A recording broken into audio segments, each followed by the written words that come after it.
10 अप्रैल 1912। RMS Titanic, एक ऐसा नाम जिसे दुनिया ने कभी न डूबने वाला कहा था।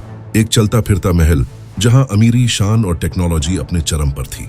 लेकिन इसी सफर में छुपी थी एक ऐसी सच्चाई जो इतिहास की सबसे बड़ी त्रासदी बन गई। ये सिर्फ एक जहाज की कहानी नहीं, यह है घमंड, गलती और किस्मत की टक्कर। कहानी शुरू होती है 1900 के दशक की शुरुआत से, जब समुद्री सफर सिर्फ यात्रा नहीं बल्कि इज्जत की दौड़ थी। उस दौर में दो बड़ी कंपनियों में मुकाबला था, क्यूनार्ड लाइन और व्हाइट स्टार लाइन। क्यूनार्ड के जहाज तेज थे, रिकॉर्ड तोड़ते थे, नाम कमाते थे। व्हाइट स्टार लाइन ने सोचा, हम स्पीड में नहीं, शान में जीतेंगे। और इसी सोच से जन्म हुआ 3 बहन जहाजों का ओलंपिक, टाइटैनिक और ब्रिटानिक। टाइटैनिक को बनाने का काम मिला बेलफास्ट, नॉर्दर्न आयरलैंड की मशहूर shipyard company Harland and Wolff को। इस प्रोजेक्ट के पीछे व्हाइट स्टार लाइन के चेयरमैन जे ब्रूसीज में थे। हारलैंड एंड वुल्फ के बड़े करता धरता लॉर्ड पिरी थे, और जहाज का डिजाइन और निर्माण जिस दिमाग ने संभाला उसका नाम था थॉमस एंड्रूज। टाइटैनिक का निर्माण 31 मार्च 1909 को शुरू हुआ, जब उसकी कील रखी गई। अब इसे यूं समझिए, एक ऐसा जहाज बनाना जो उस समय दुनिया में सबसे बड़ा हो, आसान नहीं था। हजारों मजदूर दिन रात लोहे की प्लेटें जोड़ते, रिवेट ठोकते, इंजन फिट करते, अंदर लकड़ी, शीशा, रोशनी, फर्नीचर, सब कुछ किसी महल की तरह सजाते। यह काम धीरे चलता है, क्योंकि एक छोटी गलती भी समुद्र में जानलेवा बन सकती है। 31 मई 1911 को टाइटैनिक को पानी में उतारा गया, यानी लॉन्च किया गया। और ये वो दिन था जब हजारों लोग उसे देखने आए। लेकिन लॉन्च होना मतलब तैयार होना नहीं होता। उसके बाद भी महीनों तक अंदर का काम चलता रहा। आखिरकार 2 अप्रैल 1912 को समुद्र में उसके सी ट्रायल्स हुए, टेस्टिंग कि इंजन, कंट्रोल, मोड, ब्रेक सब सही चल रहा है या नहीं। कुल मिलाकर 31 मार्च 1909 से अप्रैल 1912 तक लगभग 3 साल। दिनों में कहें तो करीब 1000 दिन से भी ज्यादा, यानी एक लंबा समय जिसमें एक सपना लोहे में ढलकर दुनिया का अजूबा बना। अब सवाल आता है, इस पर खर्च कितना हुआ? उस दौर में टाइटैनिक की लागत करीब 15 लाख पाउंड के आसपास मानी जाती है। 1912 के हिसाब से यह रकम बहुत बड़ी थी, और आज के पैसों में इसे आप सैकड़ों मिलियन डॉलर के बराबर मान सकते हैं, यानी कई अरब रुपए। टाइटैनिक लगभग 259 मीटर लंबा था, वजन करीब 46,000 टन, और अंदर इतनी मशीनरी थी कि वो एक चलता फिरता शहर लगता था। इसमें 29 बड़े बॉयलर थे, 119 भट्टियां थीं जिनमें कोयला जलता था, 2 बड़े इंजन और एक टरबाइन था, और 3 प्रोपेलर उसे आगे धकेलते थे। सोचिए, उस जमाने में जब तकनीक आज जैसी नहीं थी, तब इतना विशाल सिस्टम चलाना कितना बड़ा काम रहा होगा। यही वजह थी कि लोग उसे देखकर डरते नहीं, हैरान होते थे, और हैरानी कब घमंड बन जाती है, इंसान को पता भी नहीं चलता। टाइटैनिक को अनसिंकेबल यानी डूब न सकने वाला क्यों कहा गया? क्योंकि इसमें 16 वाटर टाइट कंपार्टमेंट थे, मतलब जहाज के अंदर अलग अलग हिस्से बनाए गए थे, ताकि किसी हिस्से में पानी भर जाए तो बाकी हिस्से जहाज को तैराए रखें। साथ में नीचे की तरफ डबल बॉटम भी था। ये सब सुनकर लोगों ने मान लिया कि अब तो जहाज डूब ही नहीं सकता। अखबारों और मैगजीनों में भी यही बात जोर पकड़ने लगी। लेकिन असली बात यह थी कि ये कंपार्टमेंट ऊपर तक पूरी तरह बंद डिब्बे नहीं थे, और यही एक ऐसी कमजोरी थी जो उस रात धीरे धीरे मौत बनकर बाहर आएगी। सवाल यह है कि क्या टाइटैनिक डूबने की कहानी उसी पल लिख दी गई थी जब इसे असंभव समझ लिया गया था? अब आइए उस सफर पर, जिसकी शुरुआत तो उत्सव जैसी थी, लेकिन अंत इतिहास की सबसे डरावनी रात।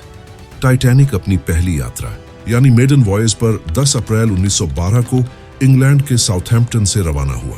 वहां से ये फ्रांस के शेरबर्ग गया, फिर आयरलैंड के क्वींसटाउन गया, जिसे आज कोब कहा जाता है, और फिर उसका लक्ष्य था अमेरिका का न्यूयॉर्क, यानी यूरोप से अमेरिका। उस समय अमेरिका नई जिंदगी का सपना था। कई गरीब परिवार 3rd क्लास में अपने बच्चों को लेकर जा रहे थे कि अब किस्मत बदलेगी। वहीं 1st क्लास में दुनिया के अमीरों की भीड़ थी। John Jacob Astor, Benjamin Guggenheim, Isidor Straus जैसे बड़े नाम, जिनकी चर्चा अखबारों में होती थी। जहाज के अंदर अलग अलग क्लास के हिसाब से दुनिया अलग थी। 1st क्लास में शाही सीढ़ियां, शानदार dining hall, gym, swimming pool और लग्जरी कमरे। 2nd क्लास आरामदायक और साफ। 3rd क्लास साधारण, लेकिन उस समय के हिसाब से फिर भी ठीक ठाक। पर असली फर्क रास्तों और पहुंच का था, और उस रात यही फर्क कई लोगों के लिए जिंदगी और मौत की दूरी बन जाएगा। तब किसी को क्या पता था कि ये पहली यात्रा आखिरी बन जाएगी। टाइटैनिक के कप्तान थे एडवर्ड जॉन स्मिथ, समुद्र के सबसे अनुभवी कप्तानों में से एक, और कहा जाता है कि ये उनकी आखिरी यात्रा होनी थी। इसके बाद वो रिटायर होने वाले थे। जहाज पर वायरलेस ऑपरेटर थे जैक फिलिप्स और हैरोल्ड ब्राइट। उस दौर में वायरलेस नई टेक्नोलॉजी थी और टाइटैनिक पर इसे बहुत गर्व से रखा गया था। लोग जहाज से संदेश भेजते थे, अपने घर वालों को बताते थे कि सब ठीक है, हम आ रहे हैं। लेकिन यही वायरलेस उस रात मदद की आखिरी उम्मीद भी बनेगा। और यही एक बात याद रखिए, कई बार टेक्नोलॉजी होती है, पर उसका इस्तेमाल कैसे किया गया वही तय करता है कि वो जान बचाएगी या देर कर देगी। जैसे जैसे जहाज आगे बढ़ा, उत्तरी अटलांटिक की ठंड बढ़ती गई। 14 अप्रैल 1912 को टाइटैनिक को दूसरे जहाजों से कई आइस चेतावनियां मिली कि आगे बर्फ है, आइसबर्ग है। कुछ संदेश बहुत साफ थे, कुछ में जगह का अनुमान था। अब आप सोचिए, अगर आपको रास्ते में बार बार कहा जाए कि आगे खतरा है, तो क्या आप स्पीड कम नहीं करेंगे? लेकिन टाइटैनिक अपनी गति कम नहीं कर रहा था। वह लगभग 22 नॉट्स यानी करीब 41 किलोमीटर प्रति घंटा की तेज रफ्तार से ही चल रहा था। कारण कई बताए जाते हैं, समय पर पहुंचना, भरोसा, अनुभव और ये भावना कि हम संभाल लेंगे। पर समुद्र को आपके भरोसे से फर्क नहीं पड़ता। समुद्र बस वही करता है जो उसे करना है। और 14 अप्रैल की रात समुद्र ने एक ऐसा जाल बिछाया जिसमें टाइटैनिक खुद चलकर गया। उस रात सबसे खतरनाक चीज थी समुद्र का असामान्य रूप से शांत होना। लहरें लगभग नहीं थीं। ये सुनने में अच्छी बात लगती है, लेकिन आइसबर्ग पहचानने में लहरें मदद करती हैं, क्योंकि टकराती लहरों की सफेद झाग दूर से दिख जाती है। जब पानी शीशे की तरह शांत हो, तो आइसबर्ग का काला सा साया अंधेरे में देर से दिखता है। ऊपर से रात में ठंड इतनी कि सांस भाप बनकर निकल रही थी। लुकआउट पर 2 लोग थे, फ्रेडरिक फ्लीट और रेजिनाल्ड ली, जो आगे अंधेरे को चीर कर देख रहे थे। और फिर रात लगभग 11:40 पर वो पल आ गया जिसके बारे में दुनिया हमेशा कांप कर बात करेगी। फ्लीट ने घंटी बजाई और चिल्लाया, आइसबर्ग सामने। अब सोचिए, इतने विशाल जहाज के लिए कुछ सेकंड कितने कीमती होते हैं। ब्रिज पर तुरंत आदेश गए, जहाज को मोड़ने की कोशिश हुई, इंजन के आदेश दिए गए। पहले अधिकारी मर्डॉक का नाम अक्सर इस मोड़ पर लिया जाता है, लेकिन टाइटैनिक कोई छोटी नाव नहीं था। उसके पास मोड़ने की क्षमता थी, पर तुरंत नहीं। और फिर हुआ वही। टक्कर जैसी जोरदार आवाज नहीं आई, बल्कि कई यात्रियों ने बताया कि बस हल्का सा झटका लगा, जैसे किसी ने जहाज को छू लिया हो। कुछ लोग तो अपने कमरे से बाहर भी नहीं निकले। कोई हंसता रहा, कोई कहता रहा कुछ नहीं हुआ, लेकिन असली तबाही नीचे जहाज के पेट में शुरू हो चुकी थी। आइसबर्ग ने जहाज के दाहिने हिस्से के नीचे लंबाई में नुकसान पहुंचाया। कई जगहों पर जोड़ खुले, पानी अंदर घुसने लगा, और यह पानी एक जगह नहीं, कई कंपार्टमेंट में फैलने लगा। और यहीं पर टाइटैनिक का असंभव होने का भ्रम टूटने लगा, क्योंकि अगर पानी 4 कंपार्टमेंट तक सीमित रहता तो जहाज बच सकता था। लेकिन यहां नुकसान उससे ज्यादा हिस्सों में हो चुका था। अब सवाल यह था, क्या जहाज को अभी भी बचाया जा सकता था, या खेल खत्म हो चुका था? जब थॉमस एंड्रूज को हालात का अंदाजा हुआ, वो जहाज के अंदर नीचे तक गए, कर्मचारियों से बात की, पानी के स्तर देखे, गणना की, और फिर वो ऊपर आए और वो बात कही जो किसी को सुननी नहीं थी। टाइटैनिक डूब जाएगा, सिर्फ डूबेगा नहीं, बल्कि जल्दी डूबेगा। ये सुनकर भी कई लोग विश्वास नहीं कर पा रहे थे, क्योंकि उनके दिमाग में एक ही बात थी, ये टाइटैनिक है। यहीं से मनोविज्ञान का खेल शुरू होता है। इंसान जब किसी चीज को सुरक्षित मान लेता है, तो वो खतरे को आखिरी समय तक नकारता रहता है, और टाइटैनिक पर यही हुआ। शुरू में यात्रियों को लाइफ जैकेट पहनने को कहा गया, लेकिन कई लोगों ने उसे मजाक समझा। कुछ ने कहा, हम तो डेक पर हवा खाने आए हैं, कुछ फर्स्ट क्लास। यात्रियों ने तो ठंड से बचने के लिए अपनी भारी कोट पहन ली, और फिर भी सोचते रहे कि ये बस एहतियात है। लेकिन नीचे पानी लगातार बढ़ रहा था, और जहाज का अगला हिस्सा धीरे धीरे झुक रहा था। अब सवाल ये था, जब लोग समझेंगे कि ये सच है, तब कितना देर हो चुकी होगी? और फिर आया सबसे बड़ा झटका, लाइफ बोट्स। टाइटैनिक पर कुल 20 लाइफ बोट्स थीं, जिनमें लकड़ी की 14 और 4 फोल्ड होने वाली कोलैप्सिबल और 2 छोटी आपात नावें। इनकी कुल क्षमता लगभग 1178 लोगों की थी, जबकि जहाज पर करीब 22 से 24 लोग थे। यानी साफ बात, सबको बचाने की व्यवस्था थी ही नहीं। ये कमी क्यों थी? उस समय के नियम पुराने थे, और जहाज जितने बड़े हो गए थे, नियम उतने अपडेट नहीं हुए। ऊपर से जहाज के डेक को खुला और सुंदर दिखाने की सोच भी थी। और अब सोचिए, जब जहाज डूब रहा हो, और आपके सामने ये सच्चाई आए कि नावें कम हैं, तो भीड़ कैसी हो जाएगी। लेकिन हैरानी की बात यह है कि शुरुआत में कई लाइफ बोट्स आधी खाली भी उतारी गई। क्यों? क्योंकि लोगों को भरोसा नहीं था कि टाइटैनिक डूबेगा और क्रू भी पहली बार इतनी बड़ी इमरजेंसी को संभाल रहा था। यानी नावें कम थीं और जो थीं भी वो पूरी भरी नहीं जा रही थीं। अब बताइए, इससे बड़ा दुर्भाग्य क्या हो सकता है। जैसे जैसे समय बीतता गया, ठंड बढ़ती गई और जहाज का झुकाव साफ दिखने लगा। फिर औरतें और बच्चे पहले का आदेश कड़ा हुआ। कुछ जगहों पर यह अनुशासन से हुआ, कुछ जगहों पर डर ने इंसान को कठोर बना दिया। फर्स्ट क्लास के कई लोगों तक बोट डेक पहुंचना आसान था, जबकि थर्ड क्लास के कई यात्रियों के लिए रास्ते जटिल थे। कुछ दरवाजे, कुछ गलियारों की उलझन, भाषा की बाधा और ऊपर आने में देरी, ये सब एक साथ हो गया। इसी बीच कई अमीर लोग भी थे जिन्होंने अपनी जगह छोड़ने की कोशिश की, और कई अमीर ऐसे भी थे जिन्होंने अपनी जगह नहीं ली और दूसरों को आगे किया। इसी जहाज पर ऐसे भी लोग थे जिन्होंने अपने जीवन का आखिरी फैसला इज्जत में लिया। बेंजामिन गगनहाइम का नाम लिया जाता है, जिन्होंने कहा कि वो अपने सबसे अच्छे कपड़े पहनकर डूबेंगे ताकि दुनिया उन्हें एक जेंटलमैन की तरह याद करे। इसिडोर स्ट्रॉस और उनकी पत्नी ईडा। स्ट्रॉस की कहानी भी मशहूर है। कहा जाता है कि पत्नी ने कहा, आपके बिना मैं नहीं जाऊंगी, और दोनों साथ रह गए। इन कहानियों में सच्चाई कितनी, कहावत कितनी, बहस हो सकती है, लेकिन उस रात इंसान का असली चेहरा जरूर सामने आया। और इसी बीच एक और चीज हो रही थी। टाइटैनिक लगातार मदद के संदेश भेज रहा था। क्या मदद समय पर पहुंच सकती थी? वायरलेस रूम में जैक फिलिप्स और हैरोल्ड ब्राइड लगातार संदेश भेज रहे थे। पहले CQD और फिर SOS, जो आज इमरजेंसी का सबसे प्रसिद्ध सिग्नल है। सबसे महत्वपूर्ण जवाब आया RMS कारपाथिया से, जो काफी दूर था, लेकिन उसने पूरी रफ्तार से टाइटैनिक की ओर दौड़ लगाई। कारपाथिया का कप्तान आर्थर रोस्ट्रॉन था, जिसने रात में ही जहाज की हीटिंग, स्टाफ सब तैयार कर दिया कि जो बचे उन्हें तुरंत मदद मिले। लेकिन दूरी थी और टाइटैनिक के पास समय कम था। एक और जहाज SS कैलिफोर्नियन भी इलाके में माना जाता है, और यही सबसे विवादित हिस्सा है। कई आरोपों के अनुसार कैलिफोर्नियन इतना पास था कि अगर वह तुरंत समझ जाता तो सैकड़ों जानें बच सकती थीं। कहा जाता है कि उसके रेडियो ऑपरेटर ने रात में रेडियो बंद कर दिया था और टाइटैनिक की ओर से छोड़े गए रॉकेट्स को भी सही संदेश नहीं समझा गया। अब सोचिए, अगर उस रात किसी एक जहाज ने सही समय पर सही बात समझ ली होती तो क्या इतिहास बदल जाता। अब समय बेहद कम बचा था। सामने का हिस्सा पानी में गहराई तक बैठ चुका था। अंदर नीचे के डेकों में पानी भर रहा था और ठंड इतनी कि हाथ छूते ही लोहे से जान निकल जाए। लोग लाइफ बोट्स में बैठकर ऊपर से उस जहाज को देख रहे थे, जो कुछ घंटे पहले तक उनके लिए दुनिया की सबसे सुरक्षित जगह थी। और अब वही जहाज एक विशालकाय काले पहाड़ की तरह झुक रहा था। जहाज के अंदर के कुछ हिस्सों में रोशनी अभी भी जल रही थी, और इसी बीच टाइटैनिक का बैंड बजता रहा। ये बात कई गवाहों ने कही है। इसका मतलब ये नहीं कि सब ठीक था, बल्कि शायद यह लोगों को शांत रखने की कोशिश थी, या बस एक ड्यूटी जिसे निभाया जा रहा था। लेकिन बाहर असली डर फैल चुका था। अब सवाल ये था, टाइटैनिक डूबेगा तो कैसे?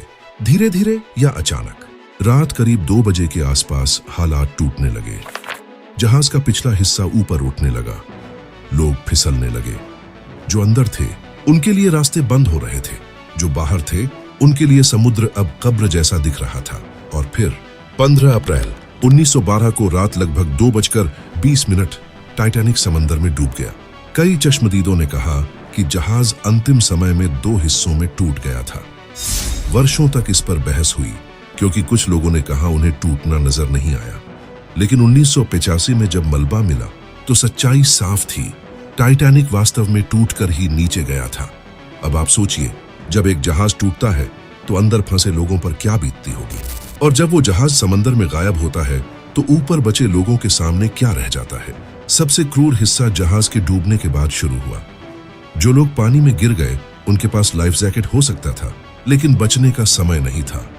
उस रात पानी का तापमान लगभग जमने जैसा था। ऐसी ठंड में इंसान कुछ ही मिनटों में कमजोर पड़ने लगता है, शरीर सुन्न हो जाता है, सांसें उखड़ने लगती हैं। लाइफ जैकेट आपको डूबने से बचा सकता है, ठंड से नहीं। और यही वजह थी कि बहुत सारे लोग पानी में देर तक जीवित नहीं रह पाए। कुछ समय तक चीखें सुनाई देती रहीं, मदद की आवाजें आती रहीं, फिर वो आवाजें कम होने लगीं और अंत में समंदर की खामोशी। लाइफ बोट्स में बैठे लोगों के लिए यह फैसला भी आसान नहीं था कि वापस जाए या नहीं, क्योंकि डर था कि अगर नाव वापस गई तो पानी में जमे हुए लोग नाव पलट देंगे और सभी मर जाएंगे। बाद में कुछ नावें वापस गईं, लेकिन तब तक बहुत देर हो चुकी थी। ये वो सच्चाई है जो फिल्मों से भी ज्यादा कड़वी है। कभी कभी इंसान को गलत नहीं, बस मजबूर कहा जा सकता है, पर मजबूरी भी मौत का दर्द कम नहीं करती। कुछ घंटों बाद कारपाठिया वहां पहुंचा। सुबह के करीब उसने एक एक करके लाइफ बोट्स में बचे लोगों को उठाया। कई लोग सदमे में थे, कई रो रहे थे, कई बिल्कुल चुप थे। किसी ने पति खोया था, किसी ने बेटा, किसी ने माँ बाप। कुल मिलाकर लगभग 705 लोग बच पाए और करीब 1500 से ज्यादा लोगों की मौत हुई। अलग अलग रिकॉर्ड में संख्या थोड़ी बदलती है, लेकिन सच्चाई एक ही है। एक ही रात में एक ही जहाज पर इतने लोगों की जान चली गई। और ये सिर्फ आंकड़े नहीं थे, ये सपने थे। थर्ड क्लास के वो बच्चे जिनके माता पिता अमेरिका में नई शुरुआत का सपना देख रहे थे, वो सपना भी समंदर में चला गया। फर्स्ट क्लास के वो लोग जो दुनिया की सबसे सुरक्षित लगने वाली चीज पर बैठे थे, वो भरोसा भी चला गया। और इस हादसे ने दुनिया को एक ऐसा सबक दिया जिसने समुद्री नियम बदल दिए। लेकिन सवाल अब भी बचता है, टाइटैनिक दुनिया का सबसे महान जहाज होते हुए भी इतनी जल्दी कैसे खत्म हो गया? टाइटैनिक के डूबने के पीछे एक नहीं, कई कारणों की चेन थी, और यही इसे रहस्य जैसा बनाती है। एक तरफ आइस चेतावनियों को गंभीरता से न लेना, दूसरी तरफ तेज रफ्तार, फिर शांत समुद्र जिससे आइसबर्ग देर से दिखा, फिर पर्याप्त लाइफ बोट्स न होना, और फिर शुरुआती नावों का आधा खाली उतरना। इसके अलावा कई शोधों में यह भी चर्चा हुई कि उस दौर में इस्तेमाल हुए कुछ रिवेट्स और स्टील बहुत ठंडे पानी में ज्यादा भंगुर हो सकते हैं, जिससे नुकसान तेजी से फैल गया। यानी आइसबर्ग ने जहाज को एक बड़ा छेद नहीं किया, बल्कि कई जगहों पर ऐसी चोटें दी जिससे पानी कई हिस्सों में फैलता गया और जहाज का डिजाइन उस खास स्थिति में हार गया। अब सोचिए, अगर इन कड़ियों में से बस एक कड़ी भी बदल जाती तो शायद टाइटैनिक आज एक शाही जहाज के रूप में याद किया जाता, त्रासदी के रूप में नहीं। हादसे के बाद अमेरिका और ब्रिटेन में जांच बैठी। सवाल पूछे गए, लाइफ बोट्स कम क्यों थीं? चेतावनियां क्यों नजरअंदाज हुईं? कैलिफोर्नियन ने जवाब क्यों नहीं दिया? वायरलेस नियम कैसे थे? इन जांचों के बाद समुद्री सुरक्षा के नियमों में बड़ा बदलाव हुआ। जहाजों पर पर्याप्त लाइफ बोट्स अनिवार्य हुए, रेडियो वॉच 24 घंटे रखने की जरूरत समझी गई और आइस पेट्रोल जैसी व्यवस्थाएं मजबूत हुईं। बाद में सोलास जैसे नियम बने, यानी समुद्र में जीवन की सुरक्षा से जुड़ी वैश्विक समझ। पर यह बदलाव उन लोगों को वापस नहीं ला सकते थे जो उस रात चले गए थे। और फिर भी दुनिया के मन में एक सवाल रह गया, टाइटैनिक अब कहां है? टाइटैनिक समुद्र में गायब नहीं हुआ था, वो समुद्र की गहराई में छुप गया था। इतनी गहराई कि इंसानी आंख और मशीनें भी वर्षों तक उसे ढूंढ नहीं पाईं। आखिरकार 1 सितंबर 1985 को वैज्ञानिक रॉबर्ट बेलार्ड और उनकी टीम ने टाइटैनिक का मलबा खोज निकाला। वो मलबा उत्तरी अटलांटिक में न्यूफाउंडलैंड के दक्षिण पूर्व की तरफ करीब 3800 मीटर गहराई में पड़ा था। चारों तरफ अंधेरा, भारी दबाव और समय की खामोशी। जब पहली बार कैमरे ने उसके टूटे हुए हिस्से दिखाए, दुनिया को एहसास हुआ कि यह सिर्फ एक जहाज का मलबा नहीं है, ये एक कब्रिस्तान है। और यहां से एक नई बहस शुरू हुई। क्या ऐसे मलबों से चीजें निकालना सही है या उन्हें वहीं शांति से छोड़ देना चाहिए? क्योंकि टाइटैनिक में आज भी उन लोगों की यादें दबी हैं जिनके नाम शायद कोई नहीं जानता। आज टाइटैनिक की कहानी इसलिए भी जिंदा है क्योंकि ये हमें एक खतरनाक सच बताती है। इंसान टेक्नोलॉजी पर भरोसा कर सकता है, मगर टेक्नोलॉजी को अमर समझना सबसे बड़ी भूल है। टाइटैनिक का असली रहस्य किसी छुपे हुए खजाने में नहीं, बल्कि उन फैसलों में छुपा है जो उस रात लिए गए, और उन फैसलों में भी छुपा है जो उस रात नहीं लिए गए। चेतावनी के बाद भी रफ्तार कम नहीं हुई, लाइफ बोट्स पर्याप्त नहीं रखी गईं। शुरुआत में लोग खतरे को मजाक समझते रहे, और जब सच समझ आया तब समय खत्म हो चुका था। यही वजह है कि टाइटैनिक सिर्फ एक जहाज नहीं रहा, ये एक प्रतीक बन गया, घमंड का, भरोसे का, और उस कीमत का जो कभी कभी मासूम लोगों को चुकानी पड़ती है। तो जब भी कोई आज कहता है ये तो कभी नहीं डूबेगा, इतिहास धीरे से एक नाम बोलता है, टाइटैनिक। और उस नाम के साथ 10 अप्रैल 1912 की चमकती हुई शुरुआत भी याद आती है, और 15 अप्रैल 1912 की सुबह की वो ठंडी खामोश त्रासदी भी, जहां समुद्र शांत था लेकिन इंसानी दुनिया हमेशा के लिए बदल चुकी थी।